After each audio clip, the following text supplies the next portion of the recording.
Hi, welcome back to the channel. Let's get started.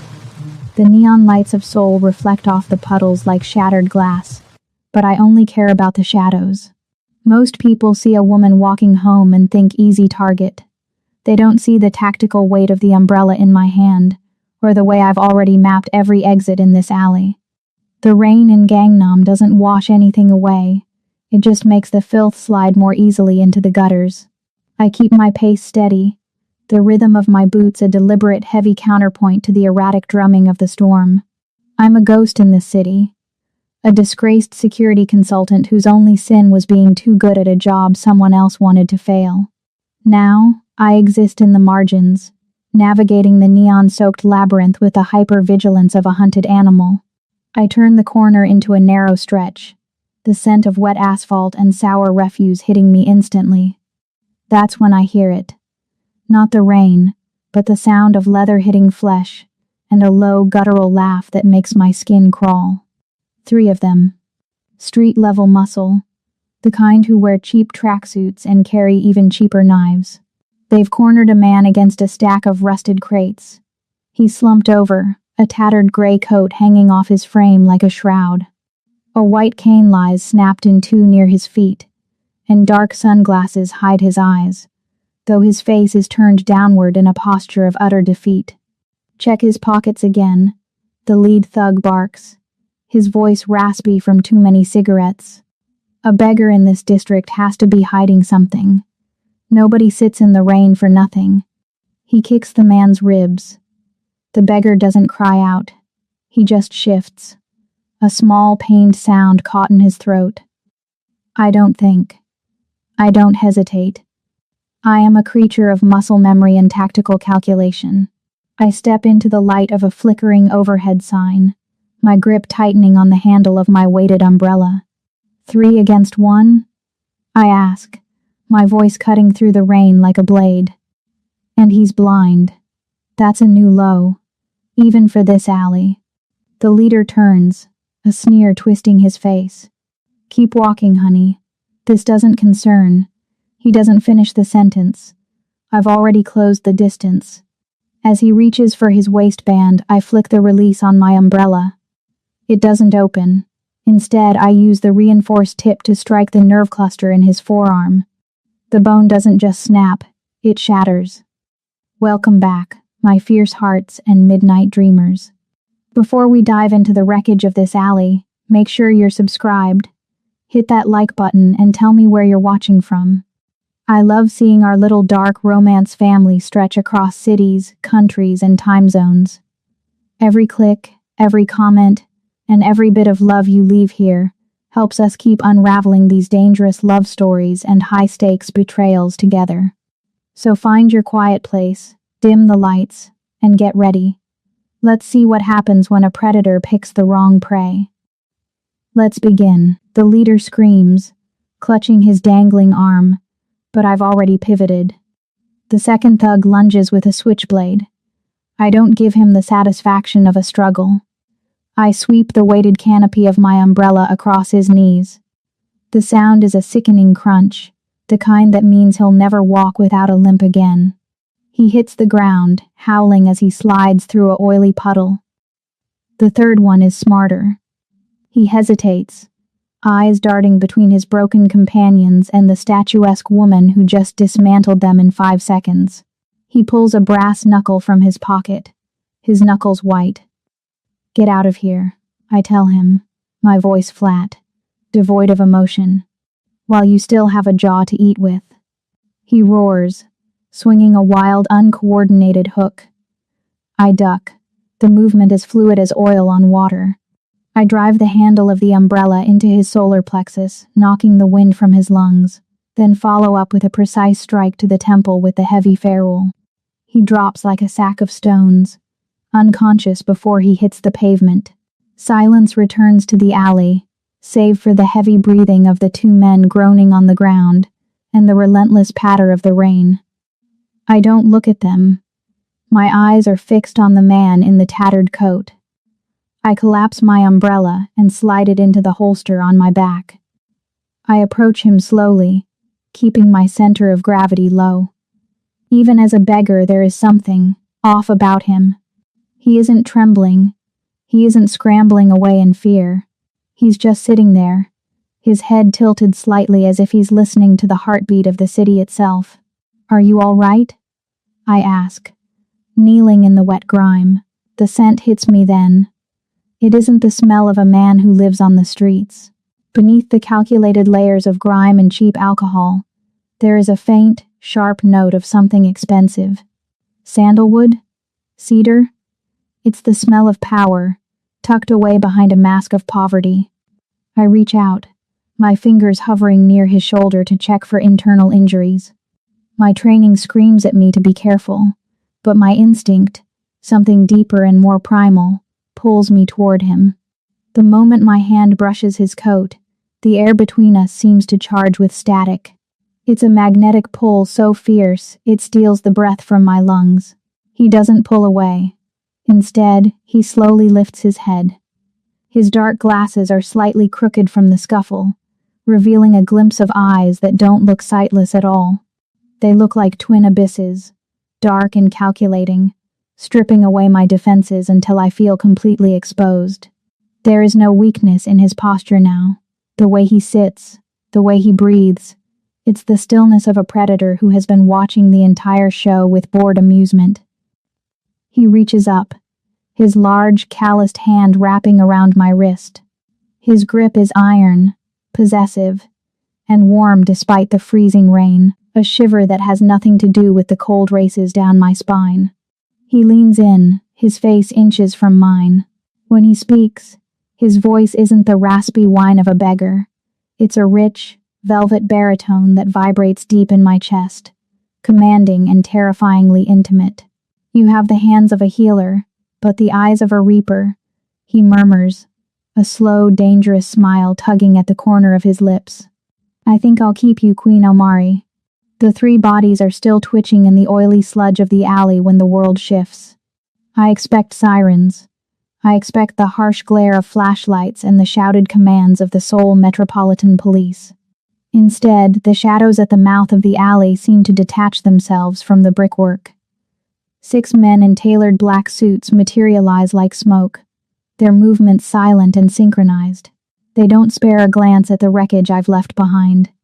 They don't check the pulses of the men I've broken. They simply stop 10 paces away and bow, deep, rhythmic, and terrified, toward the man in the tattered gray coat. At the end of the narrow passage, a police cruiser pulls up, its blue and red lights painting the rain-slicked walls in violent hues. My hand goes to the umbrella, my muscles coiled for a secondary engagement. But then, the unthinkable happens. The officer behind the wheel looks directly at us, looks at the carnage, and then looks at the man sitting in the grime. Without a word, he flicks the lights off. The cruiser reverses and disappears into the neon fog of Gangnam. A silent nod to a power so absolute it doesn't just break the law, it owns it. "The car is ready, Chairman," one of the suits murmurs. The beggar stands. The transition is jarring. The slumped shoulders vanish, replaced by a spine of tempered steel. He doesn't let go of my wrist. His grip is a warm manacle, pulling me toward the street where an obsidian black Maybach sits idling. The door is held open for us, and before I can calculate a path of escape, I am ushered into the pressurized silence of the back seat. The door closes with a heavy, expensive thud, sealing out the world. The sensory shift is enough to give me vertigo. Inside the car, the air is filtered and cool, smelling of hand-stitched leather and a cologne that smells like cold rain and expensive tobacco, Xiangjun's scent. It clashes violently with my own, the metallic tang of copper from the blood on my knuckles, the ozone of the storm, and the faint, wet dog smell of my soaked trench coat. I am a feral creature trapped in a velvet cage. I stare at my reflection in the tinted glass as we glide through the city. My dark skin is slicked with rain, my eyes hard and hollow. I look like a ghost because, for the last year, that's exactly what I've been. I see the phantom of the woman I used to be, the elite security consultant for the Blue House. A woman who moved through the highest echelons of government power until the floor fell out from under her. I remember the night it happened. The breach. The high-level data that vanished on my watch. The digital fingerprints they planted that pointed directly to my terminal. I was framed by someone who knew exactly how to dismantle a life. I didn't cry then, and I don't cry now. I have no one to call. No parents to mourn my fall. No siblings in university to protect. No Marcus waiting at home to offer a shoulder. I am a singular point in the universe. I am alone, and in this world, that is the only true form of freedom. If you have nothing to lose, you have nothing they can use against you. Or so I thought. The man beside me shifts. The silence in the car is heavy, charged with a magnetic tension that makes the hair on my arms stand up. Seong-jun hasn't moved his glasses, but his posture is now terrifyingly regal. He's no longer the victim, he is the Void King, the center of gravity in this rolling fortress. He reaches into a side compartment and pulls out a sleek, customized tablet. He doesn't look at it. He doesn't need to. He slides it across the leather seat toward me. I pick it up. The screen glows, illuminating the scars on my hands. It's a file, my file, but it's not the public record of my disgrace. It's the redacted truth. It lists my ghost code name from my days in the special sectors.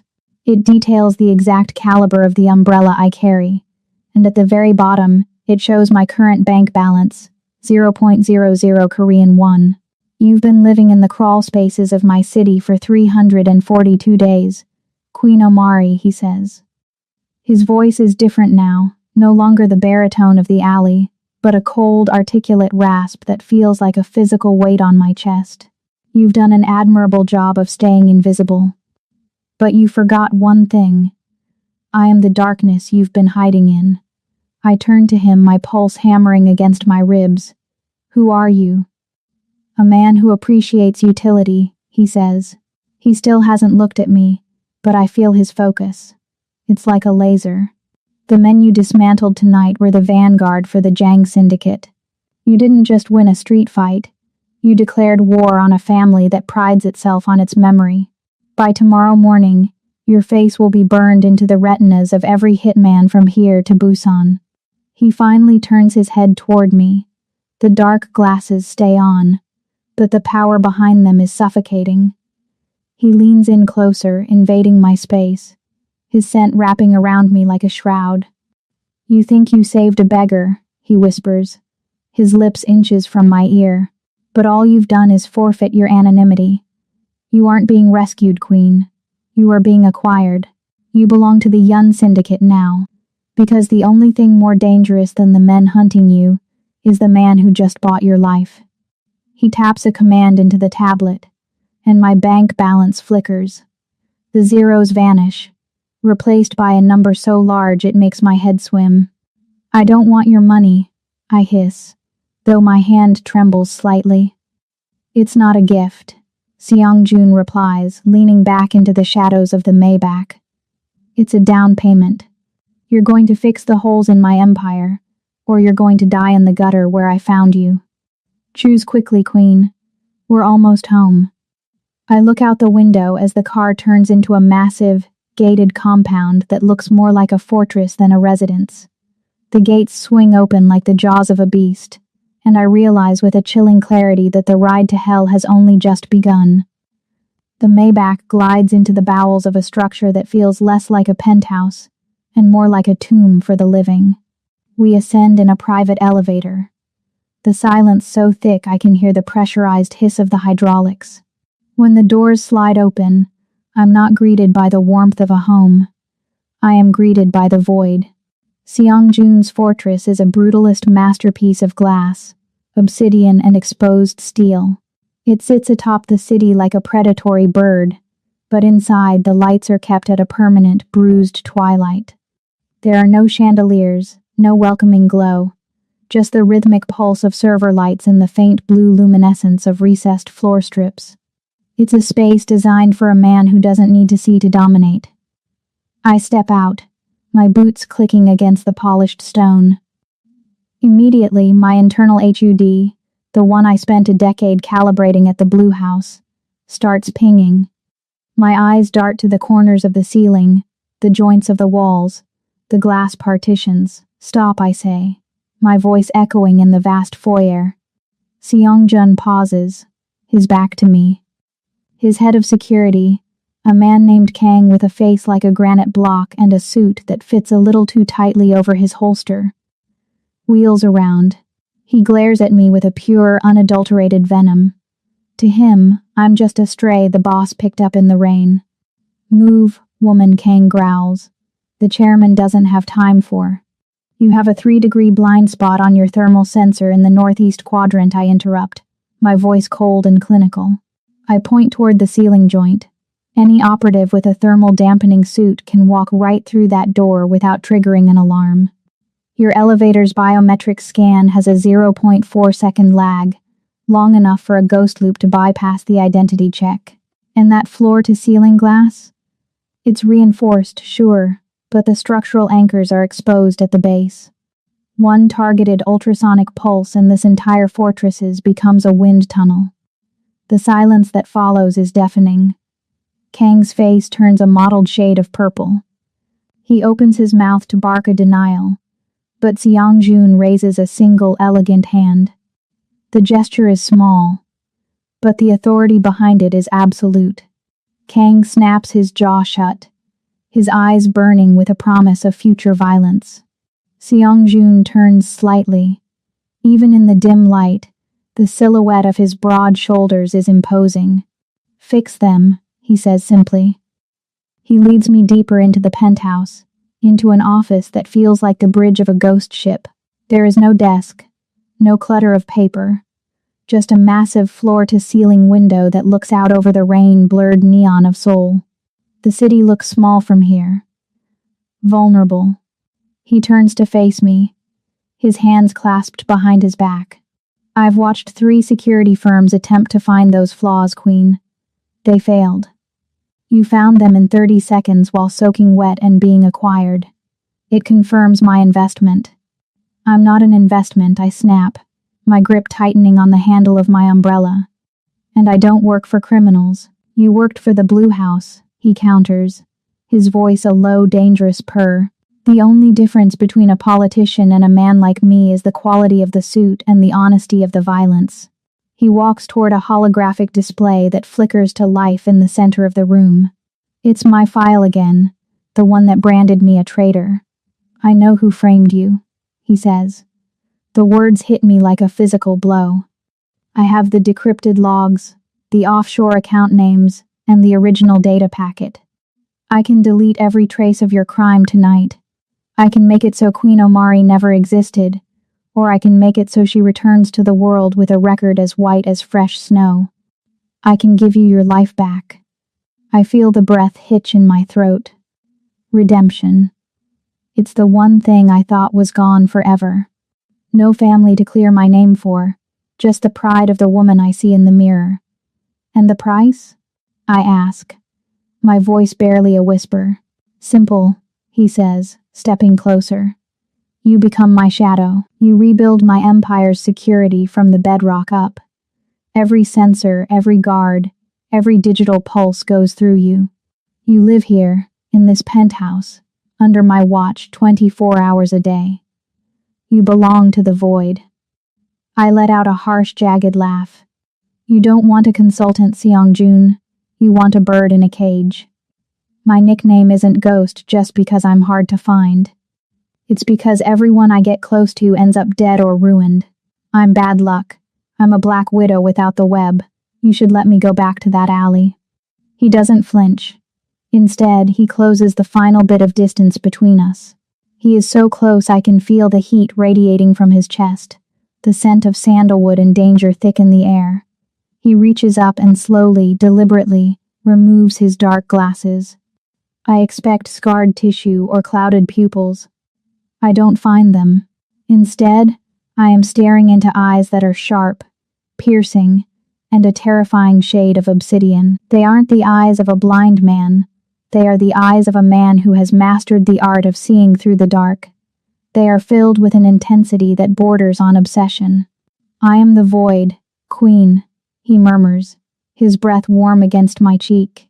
He reaches out, his thumb tracing the line of my jaw with a possessive touch that makes my blood turn to fire. You can't bring darkness to a man who owns the night. You aren't bad luck to me. You're the missing piece of my machine. He leans in, his voice dropping to a vibration that I feel in my very marrow. Sign the digital contract on that tablet, or walk out that door. But know this, if you leave, the Jangs will find you before you reach the street, and I won't be there to catch you a second time. What will it be, Queen? Survival? Or the gutter? I look at his eyes, then at the city below, then back to the man who is currently holding my soul in his hands. I've spent my whole life being the one who watches. Now, I'm being watched. And the terrifying part? I don't want to look away. I reach for the tablet. The silk against my skin feels like a betrayal. I've spent the last year in rough canvas and nylon, clothes designed to blend into the shadows and take the friction of a concrete floor. Now, I stand in front of a floor-to-ceiling mirror in a suite larger than my last 3 apartments combined. Seong-joon didn't just burn my alley rags. He replaced them with a wardrobe that is both an insult and a masterpiece.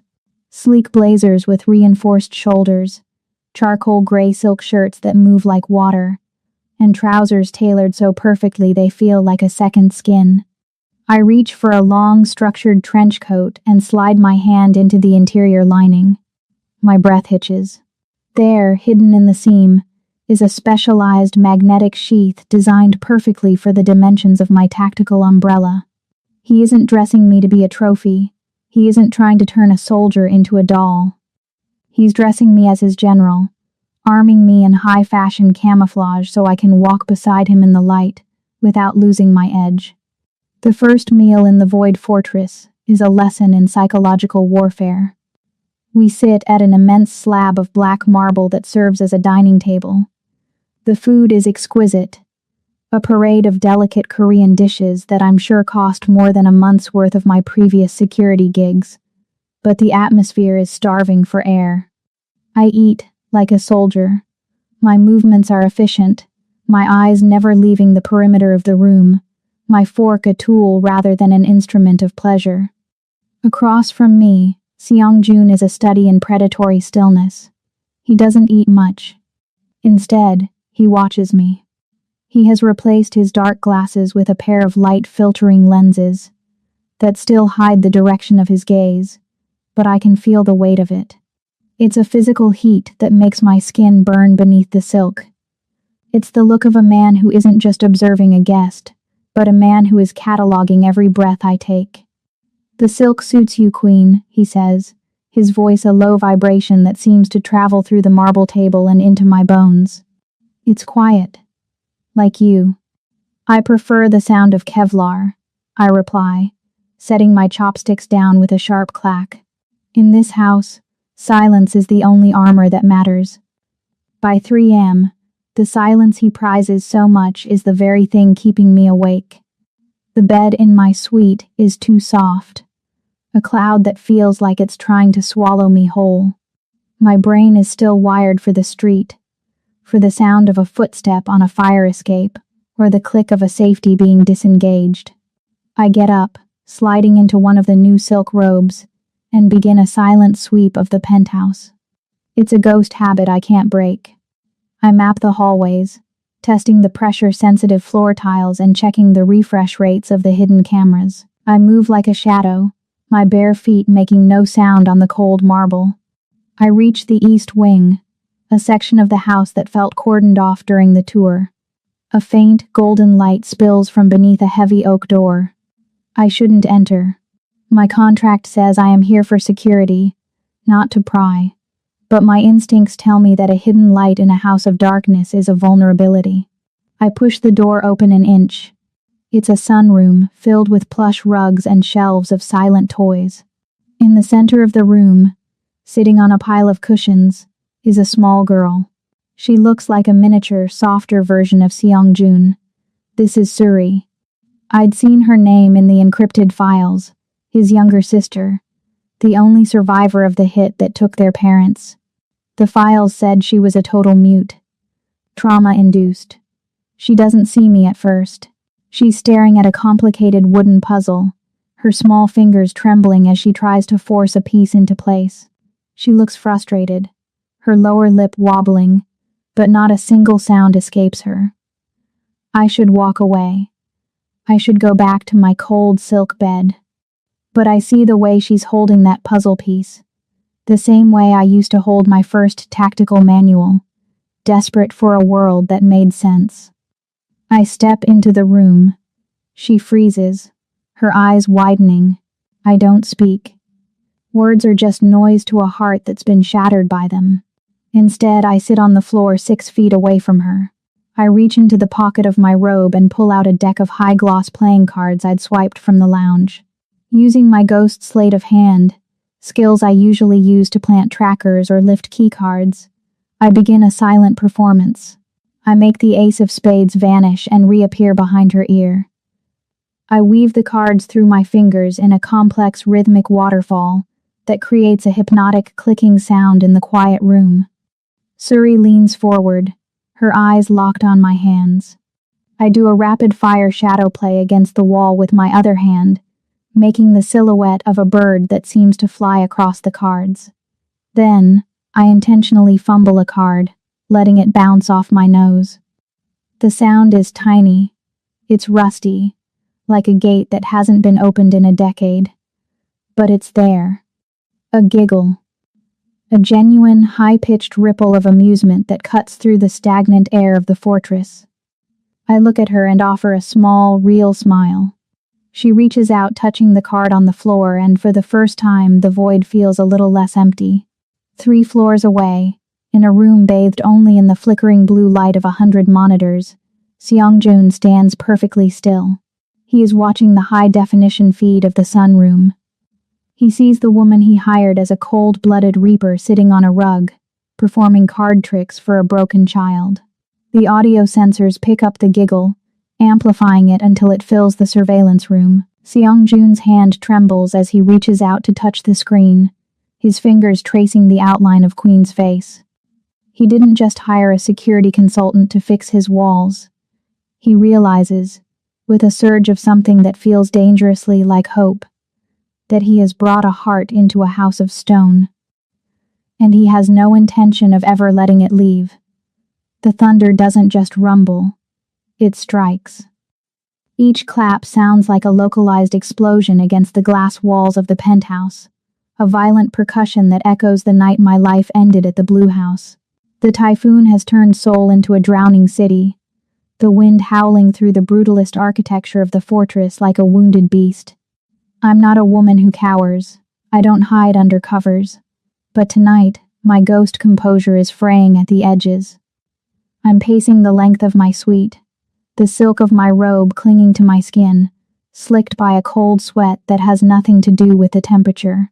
My hand is locked around the handle of my tactical umbrella, my knuckles white.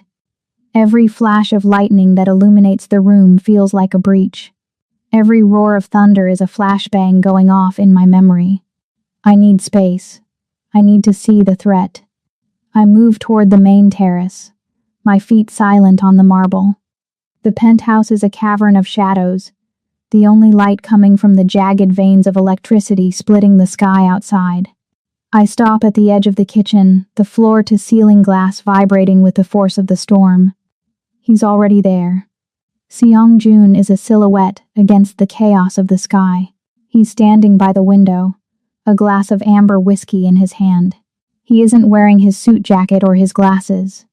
Just a black silk shirt, unbuttoned at the throat, and the weight of the night on his shoulders. He doesn't turn when I approach, but I know he hears me. He hears the slight hitch in my breathing, the way the silk of my sleepwear rustles against my legs. The glass is rated for Category 5 winds, Queen, he says, his voice a low, steady anchor in the storm. It won't break. It's not the glass I'm worried about, I mutter, stepping closer to the window. I want to face the storm, to prove to my racing heart that the artillery is just rain. A massive bolt of lightning shatters the darkness, turning the room into a blinding white void for a fraction of a second. In that strobe light moment, I'm exposed. I've dropped my guard. My robe has slipped slightly off my shoulder, and as the light flares, it illuminates the map of my history written in scar tissue. Seong-jun turns. His obsidian eyes aren't looking at my face. They are locked on the jagged silver line of the bullet graze on my shoulder and the puckered remains of a blade strike that runs across my ribs, disappearing beneath the silk. These are the marks of a woman who stood in the gap and paid the toll. He sets his glass on the counter. The sound of the crystal hitting the stone is the only thing sharper than the thunder. He approaches me with a slow, deliberate grace, his presence effectively pushing back the ghosts of my past. "Who did this?" he asks. There is no pity in his voice, only a cold, simmering rage that feels strangely like a caress. "A man who called me his finest asset," I say, my voice steadying as I look at him. "The same man who sold my access codes and signed the warrant for my arrest. I took a bullet for him at 2 a.m., and by 6 a.m. he had erased my existence." Seong-jun doesn't offer hollow words of comfort. Instead, he reaches out. His hand is large, warm, and steady. For the first time, it's skin to skin. His thumb brushes the edge of the bullet scar on my shoulder. The contact sends a jolt through me that is more powerful than any lightning strike outside. It's an electric, magnetic pull that makes the air in my lungs vanish. "A king who betrays his shield deserves to lose his crown," he murmurs. He steps into my personal space, his heat radiating through my thin robe. Then, he does something I didn't expect. He reaches for the buttons of his own shirt, his eyes never leaving mine. He pulls the fabric back, revealing the expanse of his broad, muscled chest. There, centered over his heart, is a jagged, brutal mark, a brand of charred skin and ink that forms the seal of the Yun Syndicate, layered over the deep, rippled scars of a fire.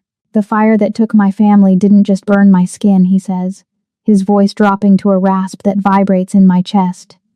"It branded me with a purpose. We are both creatures born of wreckage, Queen. We are both forged in the heat of a betrayal." The storm outside seems to fade into the background. There is only the scent of rain, the sharp tang of his whiskey, and the suffocating tension between us. He reaches out again, his hand sliding from my shoulder to the nape of my neck, his fingers tangling in my hair. He pulls me toward him, his strength effortless, until my chest is flush against his. I can feel his heartbeat, steady, powerful, and demanding. I should pull away. I should remember the contract, the professional distance, the fact that he is a man who deals in blood. But in the dark, with the world screaming outside, he is the only thing that feels real. He leans down, his lips brushing against mine, a ghost of a kiss, a promise of a fire that would consume us both. I tilt my head back, my eyes fluttering shut, waiting for the impact. But at the last possible second, he stops. His forehead rests against mine, his breathing ragged. The boss returns to his eyes, a wall of cold iron slamming back into place. "Go back to bed, Queen," he whispers, his voice thick with a hunger he's barely containing. "Before I forget that I'm the monster you're supposed to be protecting." He releases me and steps back into the shadows, picking up his whiskey as if the last 3 minutes never happened. I stand there in the dark, my skin still humming from his touch, realizing that the storm outside is nothing compared to the one he's just started inside of me. The transformation is a weapon in itself. I stand before the mirror in the penthouse, barely recognizing the woman looking back. The gown is a masterpiece of midnight blue silk, so dark it's almost black, clinging to my curves like a second skin. It's backless, the fabric plunging to the base of my spine, leaving the silver map of my scars, the bullet graze, the blade marks, completely exposed to the world. Seong-jun had insisted on this. He didn't want me to hide the evidence of my survival. He wanted me to wear it like armor. I reached down, the silk whispering against my skin, and check the tactical knife strapped to my inner thigh with a matte black garter. My umbrella, redesigned for the evening, is now a sleek long evening accessory that looks like a high-end designer clutch, though its frame is still solid carbon fiber. I am a paradox, a premier socialite on the outside, a lethal security breach on the inside. When I step into the foyer, Seong-jun is waiting. He's in a charcoal tuxedo that fits his broad frame with predatory precision. He doesn't say a word. He simply looks at me, his eyes traveling from the scars on my shoulders to the fire in my eyes. He reaches out, his hand settling on the small of my back, a possessive heavy heat that grounds me. "Tonight, you aren't a ghost queen," he murmurs, his voice vibrating against my ear. "You are the storm."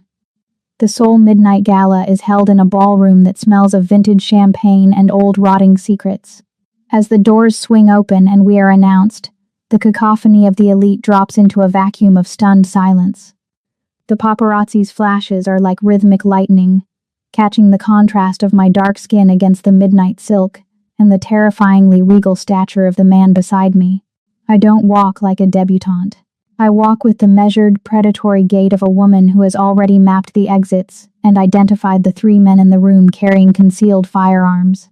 I am not his pet, I am his general. "Smile, Queen," Seong-jun whispers, though his own expression is a mask of cold stone. "Let them wonder why you look like you're contemplating their autopsies." The crowd parts for us like the Red Sea, until we are intercepted near the champagne fountain. Director Park. The man is the embodiment of polished filth. As the head of the security firm that swallowed my old life and spat out a framed record, he's the architect of my disgrace. He looks at me with a snide, oily grin, his eyes raking over my exposed back. "Chairman Yun," Park says, his voice a nasal whine. "I see you've taken up charity work. I didn't realize you were into collecting expensive trash." This one was a particularly messy janitor at the Blue House before she was disposed of. The air around us turns to liquid nitrogen. I feel the muscles in Seong-jun's hand tighten against my spine. I don't flinch. I've been insulted by experts. Park is just a middle manager with a god complex. Park steps closer, emboldened by the audience. He reaches out a hand, his fingers aiming for the strap of my gown, his voice dropping to a condescending sneer. "Careful, Chairman. They call her the Black Widow for a reason. Everyone she touches ends up ruined. She's a disgrace." Before his fingers can graze my skin, Seong-jun moves. It's too fast for the human eye to follow. One moment his hand is on my back. The next, he has Park's wrist in a grip that sounds like dry wood beginning to splinter. Seong-jun doesn't yell. He doesn't have to. He leans in, his face inches from Park's, his obsidian eyes turning into shards of ice. The entire ballroom goes deathly quiet. "You're looking at a woman who knows exactly where your heart beats, Park," Seong-jun says, his voice a low, lethal rasp that carries to every corner of the room. "She didn't fail at the Blue House. She was betrayed by cowards who were afraid of her brilliance. If you ever speak her name again, or if your hand even thinks about moving in her direction, I won't call my lawyers." He leans in closer, his voice dropping to a whisper that feels like a death sentence. "I'll let her show you exactly why they call her a Reaper, and I'll watch you bleed out while I toast to her health." Park's face drains of all color. He stammers, his knees visibly shaking, until Seong-jun releases him with a shove that sends the man stumbling back into a table of crystal flutes. The sound of shattering glass echoes like a gunshot. Seong-jun doesn't spare him a second glance. He turns to me, and for a split second, the king mask slips. There is a raw, terrifying protectiveness in his gaze, a realization that hits me harder than any physical blow. He isn't just protecting an asset. He is protecting me. The orchestra begins a slow, haunting waltz. Without a word, he leads me to the center of the floor. He pulls me into his space, his hand returning to my bare back. his other hand clasping mine. The tension between us is a living thing, a magnetic hum that drowns out the music and the whispers of the elite. We move in perfect lethal synchronization. The world around us is a blur of light and shadow, but his eyes are the only thing I see. You shouldn't have done that, I whisper, my breath hitching as he pulls me closer. Our bodies flush.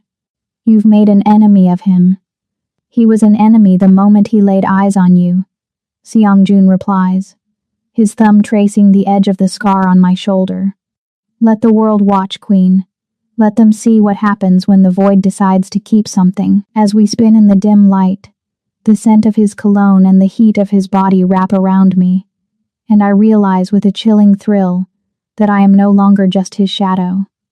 I am the woman the king would burn the world to keep. The smell of freshly ground coffee and the lingering scent of Seong-jun's sandalwood cologne fill the air. A rare, domestic peace that feels more dangerous than a gunfight. We are standing by the glass, the morning sun over Seoul struggling to pierce the gray haze. For the first time, he isn't a king, and I am not a ghost. We are just two survivors standing in the light. He hands me a small, encrypted drive. The final logs from the Blue House server, he says, his voice unusually soft. I had my team pull the raw data. By noon, the world will know you were a hero, not a traitor. You'll have your name back, Queen. It is a gift of absolute trust, a bridge back to the life I lost. I look at him, the weight of his gaze making my heart do something it hasn't done in years. It flutters. I open my mouth to thank him, to say something I might regret later, but the doors to the private wing don't just open. They are thrown aside. Kang bursts in. His jaw is set, his eyes burning with a triumphant, ugly light. Behind him, 3 other guards stand with their hands on their holsters. Kang doesn't bow. He marches to the marble table and slams a tablet down with enough force to crack the glass. I told you, Chairman, Kang spits, his voice trembling with a mix of fury and vindication. I told you she was a parasite. I told you she was a breach waiting to happen. Seong-jun's face doesn't change, but the air in the room drops 20 degrees. He looks at the screen. I look with him. My blood turns to ice. It's a series of high-resolution thermal and night vision photos. There I am, in the alley behind the gala, meeting with 2 of Director Park's known associates. In my hand is my tactical umbrella, being handed over like a trade. The next slide is worse. A digital ledger showing a $500,000 wire transfer from the Yun Syndicate slush fund to a private account under my mother's maiden name. An account I haven't looked at in years. It's perfect. It's a surgical strike. The ghost umbrella, the one unique weapon that defines me, found at a location I never visited. I look at Seong-jun, expecting to see the man who touched my scars last night. Instead, I find the void. The warmth in his obsidian eyes has been vacuumed out, replaced by a vacant, dead stare that is 1,000 times worse than rage. He looks at me as if I am a bug he's just realized is carrying a plague. Seong-jun, I start, my voice steady despite the hammer in my chest. It's a frame. Look at the metadata. Look at. The elders are already on the secure line, Kang interrupts, his voice a hiss. They saw the breach in the security perimeter. They saw the money move. They want her head, Chairman. They want her hung from the gates of the compound as a warning. Seong-jun doesn't look at Kang. He doesn't look at the tablet. He reaches into his waistband and pulls a customized black pistol. The metallic click of the safety being disengaged is the loudest sound in the world. He steps toward me, the barrel of the gun coming up until it is pressed firmly against the center of my forehead. His hand is a block of stone. No tremor. No hesitation. This is the hand that traced my spine hours ago. I told you the void owns its shadows, Queen, he whispers, his voice a flat, dead rasp that breaks my heart into a million jagged pieces. I didn't realize my shadow was a parasite. I didn't realize I was bringing the viper into the nursery. You know this isn't me, I say, staring directly into his dead eyes. I don't beg. I don't cry. I am a professional. You know how I work. This is too loud, too sloppy. It's just loud enough to work, he counters.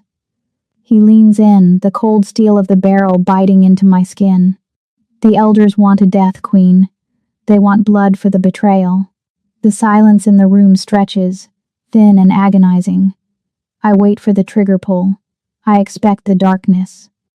But Seong-jun's eyes flicker for a fraction of a second. A shadow of a man who once believed in something. He lowers the gun, but he doesn't put it away. Get out, he says. The words are a sentence of exile. Kang, take her to the service elevator. Strip her of the codes. Take the tech. If I see you in Seoul after sunset, I will finish what the Jangs started. You are dead to the void. You are dead to me. Chairman, we should, Kang starts. Get her out. Seong-jun roars. A sudden, violent burst of emotion that shakes the glass walls. 10 minutes later, I am standing in the service alley behind the fortress. The rain is back, freezing and relentless, turning the world into a gray blur. I am no longer in midnight silk. I am back in my old, damp trench coat. I have no money, no ghost status, and a death warrant on my head. Kang sneers at me before the heavy iron door slams shut, locking me out of the only place that felt like home. I stand in the gutter, the water rushing over my boots. My heart is screaming, but my ghost brain is already moving at terminal velocity. The frame was too perfect. The timing was too surgical. They used the one thing I valued, my name, to destroy the one thing I was starting to want. Him. It was an inside job. Someone within the void wanted me gone because I was getting too close to the holes in the security. I reach into my sleeve and pull out a small, jagged piece of metal, a backup shim I'd hidden in my cuff before they stripped me.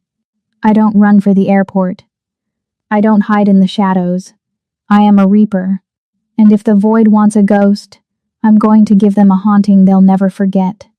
I'm going to find the traitor, and then I'm going to find my way back to the king. The rain doesn't feel like a burden anymore. It feels like a cloak. I'm crouched on the ledge of the building directly across from the void fortress, my breathing shallow and rhythmic. I'm no longer the woman in the midnight blue gown. I am back in my skin.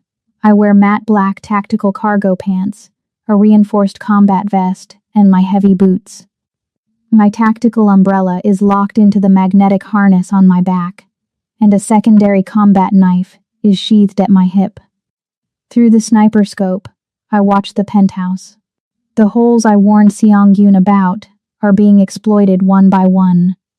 The thermal sensors flicker and die. The biometric locks on the elevator are bypassed with a ghost loop I recognize instantly. Kang's signature. A flash of orange light erupts inside the main foyer. Then, the entire building goes dark.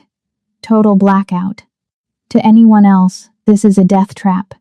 To a man like Seong-jun, it's a temporary advantage. But to a reaper trained in the special sectors, the dark is home. I don't wait for an invitation.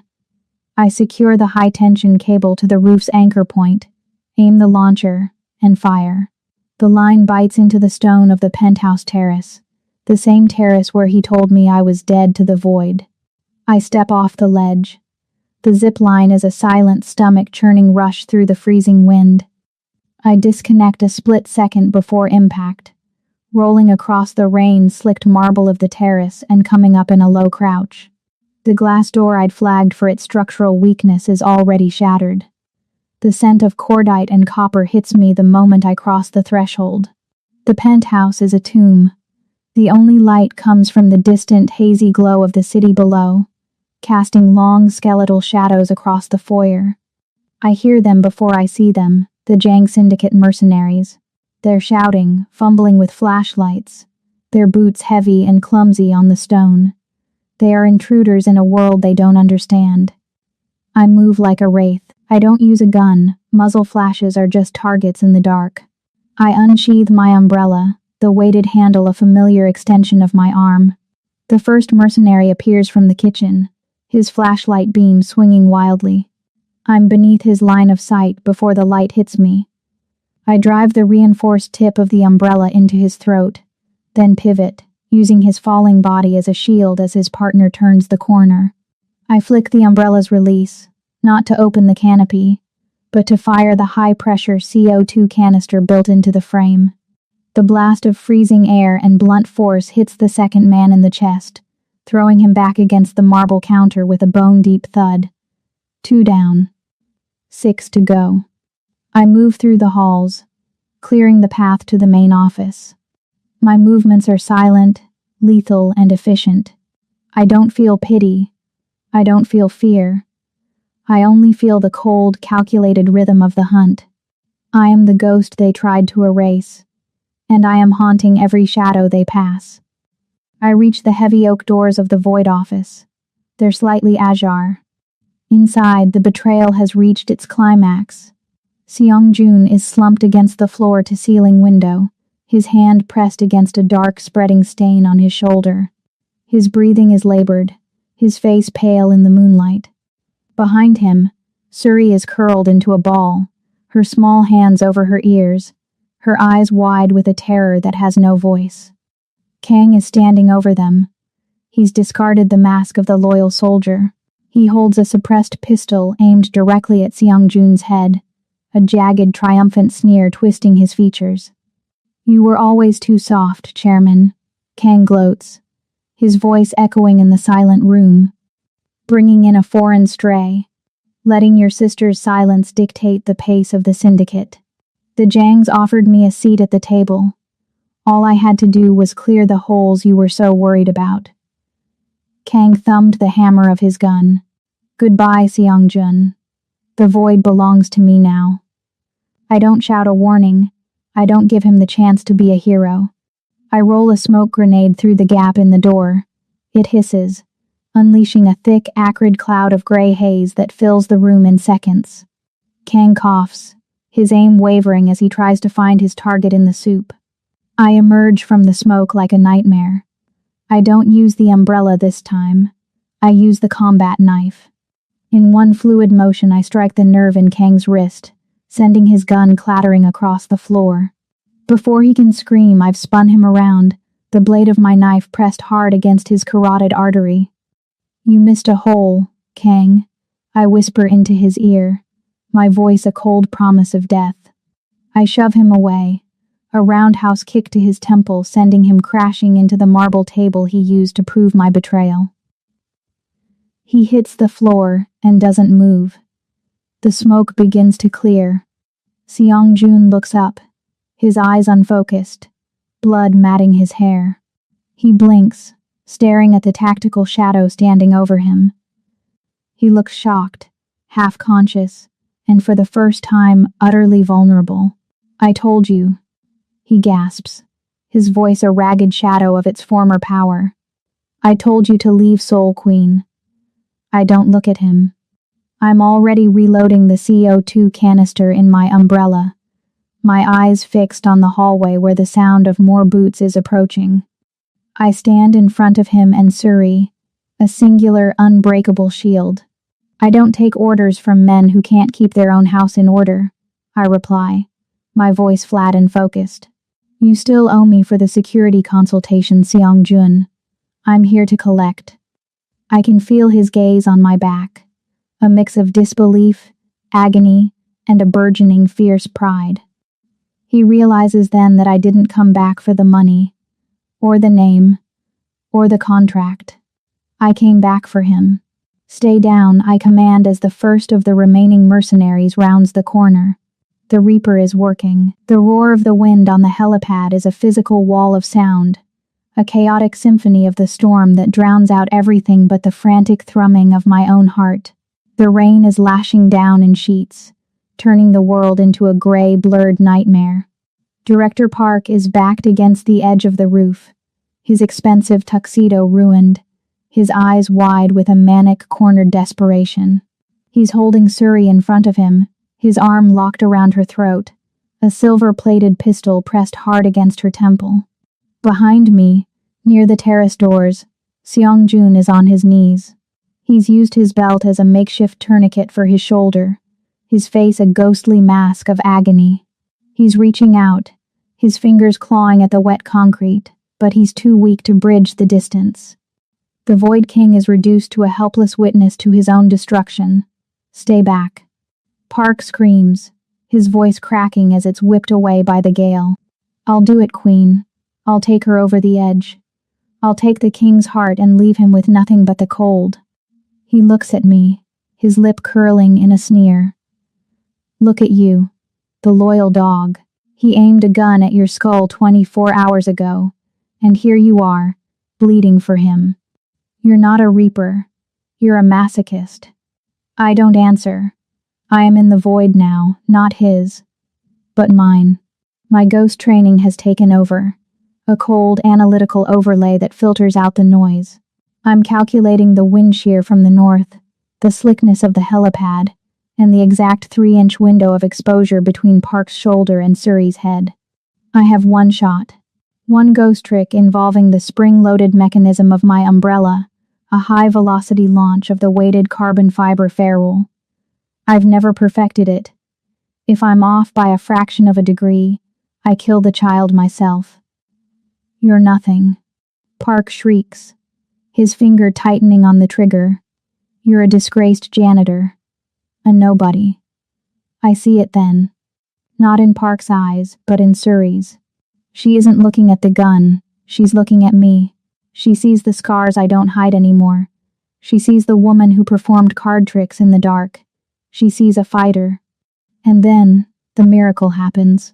Suri doesn't just tremble. She finds a feral, untapped strength buried under years of trauma. She doesn't just scream. She bites. She sinks her teeth into Park's forearm with the desperation of a trapped animal. Queen. The word is a jagged, rusty explosion of sound. It's the first word she's spoken in years, a piercing cry that shatters Park's composure. He howls in pain, his arm jerking back, the barrel of the pistol tilting away from her temple for a heartbeat. That's the only heartbeat the Reaper needs. I don't think. I react. I trigger the release on the handle of my umbrella. The weighted ferrule doesn't just fly. It screams through the air. A matte black harpoon fueled by high-pressure CO2 and a year's worth of resentment. It strikes Park directly in the center of his forehead. The impact is surgical. There is no cinematic explosion, just the dull thud of heavy carbon fiber hitting bone. Park's eyes go vacant instantly. His grip on Suri slackens, his knees buckling. The wind catches him, pulling him backward like a discarded rag. He falls silently, disappearing into the black abyss of the soul skyline without a single cry. Suri. I'm moving before Park even clears the ledge. I lung forward, my boots skidding on the wet helipad, and catch the girl by the waist just as she begins to stumble toward the edge. I pull her into my chest, the hard plates of my tactical vest meeting her small, shaking frame. I collapse onto the concrete, shielding her with my body as the rain continues to hammer down. A shadow moves through the peripheral of the rain. Seong-jun has crawled the last 10 feet, his breath coming in ragged, bloody gasps. He reaches out, his good hand trembling as it finds Suri's shoulder. The three of us are huddled there on the roof, a broken, blood-stained triptych of survivors. The silence that follows the gunshot that never went off is the loudest thing I've ever heard. Suri pulls back slightly, her face pale, her eyes searching mine. She's still trembling, the adrenaline of her first word leaving her frail. She looks at me, her voice a tiny, fragile whisper that barely carries over the wind. Safe? I am a woman who was trained to feel nothing. I am a woman who was taught that emotions are just vulnerabilities waiting to be exploited. But as I look at this child, and then at the man beside us, the king who would have died to protect her, the ice in my chest finally shatters. I pull her back into the warmth of my vest and nod, my chin resting on the top of her head. Safe, I murmur. I've got you. Seong-jun looks up at me. He doesn't look at me as a boss looking at an employee. He doesn't look at me as a king looking at a shadow. He looks at me as a man who has been pulled from the mouth of hell by a goddess of war. There is no void in his eyes now, only a fierce, blinding gratitude that tells me the contract we signed is no longer made of ink and paper. It's made of blood. And for the first time in my life, I don't want to run from it. The smell of soul after a summer rain is different from the height of the penthouse.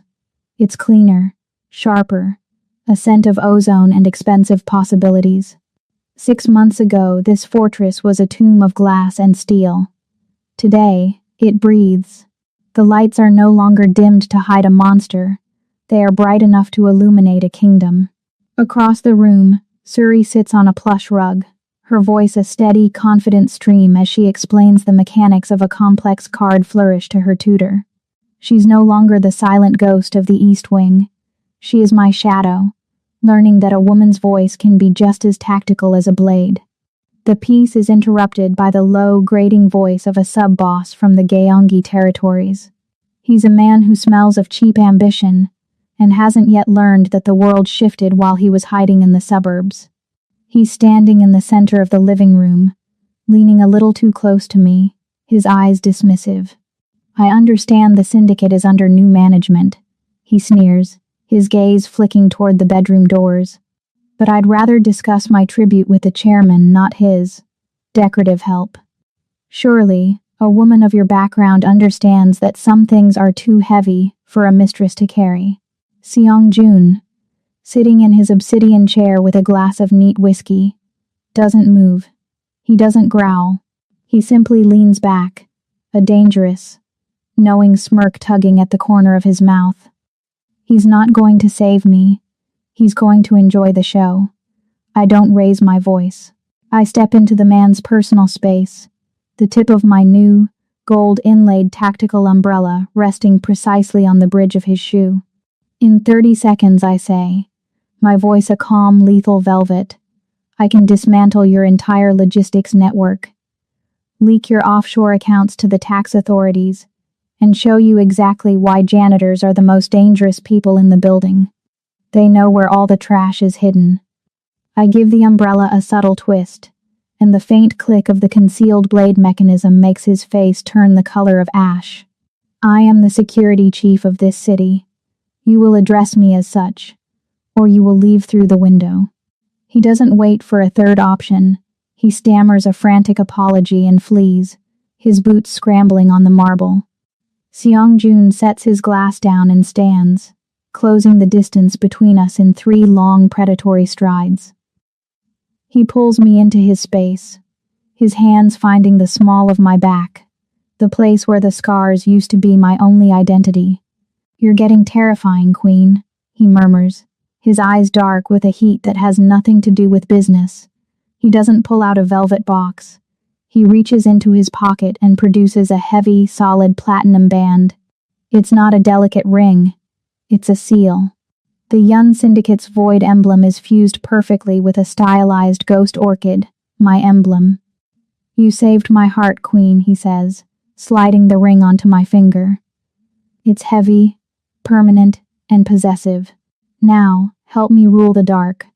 Not as my shadow, but as my equal. I look at the ring, then up at the man who saw me in the rain and decided I was worth the storm. I used to secure the secrets of men who didn't deserve them. Now, I am the secret, and the void has never looked so bright. My dear fierce hearts and midnight dreamers, as the final echoes of Queen and Seong-gun's story fade into the Seoul skyline, I wanted to step out from behind the curtain for a moment. This story marks the end of an incredible January 2026, and looking back at the numbers, I am absolutely blown away by you. We've reached hundreds of thousands of views this month, and that isn't just a statistic to me. It represents every minute you spent immersed in these worlds I build for you. I want to say a massive thank you for the power of your presence. Thank you for the incredible watch time. Seeing you stay until the very last word of these long-form stories tells me you truly value the craft of storytelling.